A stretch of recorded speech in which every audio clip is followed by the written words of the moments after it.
tong millionlab yoshlar uyg'onadi. Kimdir darsga, kimdir esa ishga shoshadi. Yana kimdir dunyoni o'zgartirish uchun birinchi qadamni qo'yadi. Bu xorijdagi tengdoshim, chegara va masofa bilmas loyiha.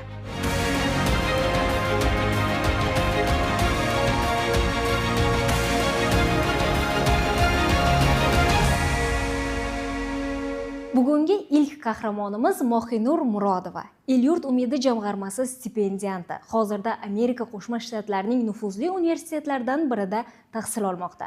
Assalomu alaykum Mohinur, ko'rishganimizdan xursandmiz. Avvalambor hammaga assalomu alaykum. Mohinur, hozirda Amerika Qo'shma Shtatlaridagi aynan qaysi oliygohda tahsil olmoqdasiz?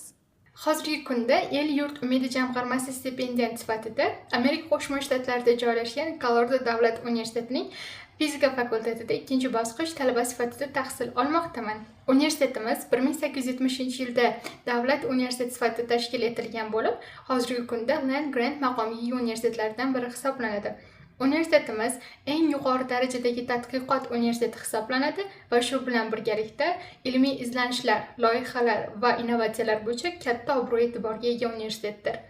Universitetimizda talabalarni nafaqat nazariy bilim olishga, balki ularni amaliyotda qo'llashga ham katta e'tibor qaratishadi. Biz laboratoriya mashg'ulotlarida ishtirok etishimiz va haqiqiy real loyihalar ustida o'qituvchilarimiz bilan birgalikda ishtirok etishimiz uchun har xil shart-sharoitlar yaratib berilgan.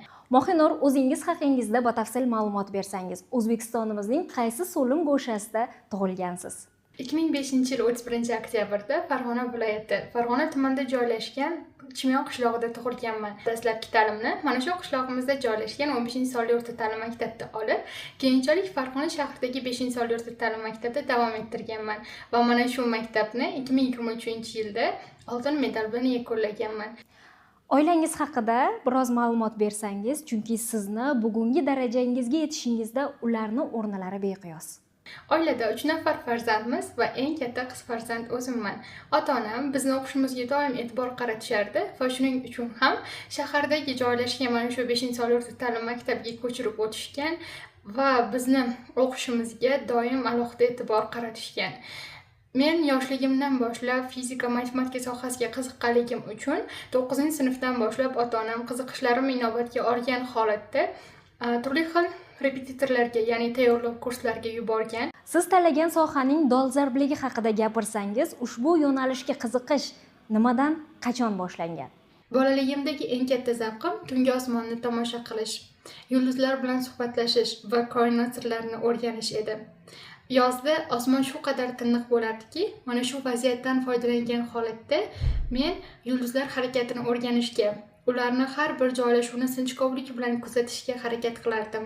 Meni bu qiziqishlarim, ya'ni koinotning sirlarini o'rganishga bo'lgan qiziqishlarim fizika, astronomiya sohasiga kirib kelishimga turtki bo'ldi. Va mana shu qiziqishlarim ham aynan yangi bilimlarni orttirishga, yangi ko'nikmalarni egallashga va dunyodagi so'nggi yangiliklardan xabardor bo'lishga undadi. Va aynan yangi kitoblar, maqolalar va tabiat hodisalarining o'zidan o'rganish, o'zimni sinab ko'rish istagi mana shu sohada sinab ko'rish uchun, mana shu sohada davom ettirish uchun kuch berib turardi. Sohangiz bo'yicha mamlakatimizdagi qaysi muammolarga yechim topmoqchisiz? Mening ilmiy yo'limdagi eng katta qadamlardan biri bu observatoriyalarda amaliyot o'taganim bo'ldi.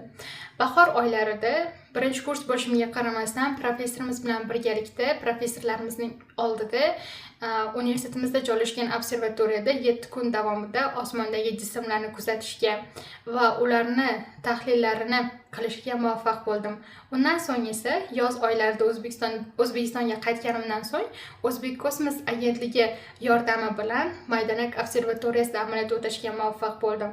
Maydanak observatoriyasidagi amaliyotim davomida nafaqat nazariy bilimlar, balki amaliy tajribalarga ham ega bo'ldim. Nazariy bilimlarim shulardan iborat ediki, ya'ni quyosh tizimi jismlari, asteroidlar va ularning statistik tahlili, yerga yaqinlashuvchi va xavf soluvchi obyektlar va shu kabi mavzularni o'rgandim va amaliy tajribaga ega bo'ldim. Maydanakdagi tajribam mening hayotimdagi eng yorqin tajribalardan biri hisoblanadi. Maydanak mening uyqusiz tunlarimga sabab bo'lgan bo'lsa-da, lekin unutilmas tajribalarimga ham sababchi bo'ldi. Ya'ni Maydanakning osmoni shu qadar go'zal ediki, hattoki Somon yo'li galaktikasini o'z ko'zim bilan ko'rishga va boshqa yulduzlarni o'z ko'zim bilan kuzatishga muvaffaq bo'ldim va shu bilan birgalikda yirik teleskoplardan foydalanish, ularni boshqarish, ya'ni robot teleskoplarini boshqarish yoki kichik teleskoplarni qayta yig'ish va ular orqali osmon jismlarini kuzatish va shu kabi jarayonlarda bevosita ishtirok etdim va o'zim mana shularni boshqarishga muvaffaq bo'ldim. Tushunarli. Mohinur, kelajakda ayni shu soha bo'yicha qayerlarda faoliyat yuritmoqchisiz? Har bir kuzatuv, har bir tahlil, har bir raqam meni koinot sirlarini yanada chuqurroq o'rganishga undadi va qiziqishlarimni yanayam oshirib yubordi. O'zbekkosmos tashkiloti orqali esa men bolalikda qilgan orzularimga erishdim va mana shu tashkilot orqali Amerika Qo'shma Shtatlarida egallagan nazariy bilimlarimni amaliyotga tatbiq etishga muvaffaq bo'ldim. Hamda hozirgi kundagi o'qishimni yakunlab qaytgach, O'zbekistonda O'zkosmos tashkiloti, ya'ni O'zbekiston Respublikasi Kosmik tadqiqotlar va texnologiyalar agentligiga malakali kadr sifatida qo'shilib, O'zbekistonda kosmik sohani rivojlanishiga o'z hissamni qo'shmoqchiman. Mohinur, o'zingiz aytib o'tganingizdek, eng nufuzli oliygohlardan birida tahsil olasiz. Ushbu universitetgacha bo'lgan bosib o'tgan yo'lingiz haqida aytib bersangiz, qanday qiyinchiliklar bo'lgan? O'quvchilik kezlarimda El-Yurt umidi jamg'armasi haqida va uni O'zbekiston yoshlarini qo'llab-quvvatlashi, ularni xorijiy nufuzli universitetlarda tahsil olishlari uchun shart-sharoitlar yaratib berishi, 100% grant ajratish haqida ma'lumotlarga ega bo'ldim va bundan so'ng mana shu jamg'armaning stipendiati bo'lish uchun harakat qilishni boshladim. Avvalgi urinishlarim muvaffaqiyatsizlik bilan yakunlandi, ya'ni omad mendan yuz o'girdi. Lekin yaqinlarimning to'liq qo'llab-quvvatlashi, ularni menga bergan ishonchi va erkinliklari sabab keyinchalik esa, ya'ni 3-bor urinishimda men stipendiyant bo'lishga erishdim. Va mana shu yutuq meni nafaqat xorijiy nufuzli universitetlarda tahsil olishni, balki o'z bilimim, o'z salohiyatimni dunyo miqyosida sinab ko'rish imkoniyatini ham berdi. Ushbu imkoniyat hayotingizni qay darajaga o'zgartirib yubordi? Kolorado davlat universitetida o'qish menga o'z ustimda ishlashni, ilm-fanga sodiq bo'lishni va albatta har bir berilayotgan imkoniyatlardan maksimal darajada foydalanishni o'rgatdi. Amerika Qo'shma Shtatlarida o'qir ekanman. Mana shu avgust oyida Amerika Qo'shma Shtatlarida tahsil olayotgan talabalarning atigi 20% kiritilishi mumkin bo'lgan National Society of Collegiate Scholars tashkilotiga taklif etildi va undan so'ng esa AF Awards 2025 ning eng namunali stipendianti yo'nalishi bo'yicha g'olib bo'lishga muvaffaq bo'ldim. Har bir natijam, har bir muvaffaqiyatim menga shuni eslatadiki, agar inson o'z orzulariga sodiq bo'ladigan bo'lsa, uni yo'ldan chiqayotgan to'siqlar va unga qaratilayotgan har qanday qarshiliklar unga hech qachon to'siq bo'la olmaydi.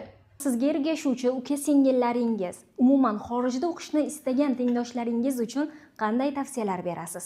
Hozirgi kunda chet elda o'qish orzusida yurgan va mana shu orzuni amalga oshirish uchun harakat qilayotgan yoshlarga tavsiyam, bitta yoki ikkita muvaffaqiyatsizlikdan so'ng hech qachon ortga chekinmang yoki mana shu orzuyingizdan voz kechmang. Chunki bu darajadagi ulkan muvaffaqiyatlar sizga ulkan sabrdan so'ng, ko'plab mashaqqatlar bilan sinalganingizdan so'ng, mag'lubiyatsizliklarga duch kelganingizdan so'ng sizga beriladi. Chet elga borish, u yerda o'qish va bitta o'zingiz yolg'iz qolish bu katta mas'uliyat, ayniqsa qizlar uchun. Va uydan chiqib ketar ekansiz, yelkangizga ishonch va mas'uliyat yuklari yuklatiladi. Va mana shu orqali siz har bitta qaroringizni 1000 marta o'ylab, to'g'ri qaror qabul qilishingiz va to'g'ri qadam bosishingiz kerak bo'ladi. Orzulari osmon bilan teng bo'lgan insonlar uchun imkonsizlik tushunchasi yo'q va bo'lmaydi ham. Men O'zbekiston farzandiman va bu zamin menga orzu qilishni, ulkan maqsadlar, niyatlar sari dadil qadam bosishni o'rgatdi. El-Yurt umidi bu shunchaki stipendiya emas. Bu menga berilgan xalqimning ishonchi, vatanimning ulkan umidi, ota-onam duosi, yaqinlarimning qo'llab-quvvatlashi. Mana shunday qo'llab-quvvatlash va ishonchga ega bo'lgan insonlar hech qachon ortga chekinmaydi. Rahmat, siz bilan maroqli suhbat bo'ldi. Yaqin kelajakda, yaqin oylarda O'zbekistonda yana uchrashamiz. Xayr, salomat bo'ling.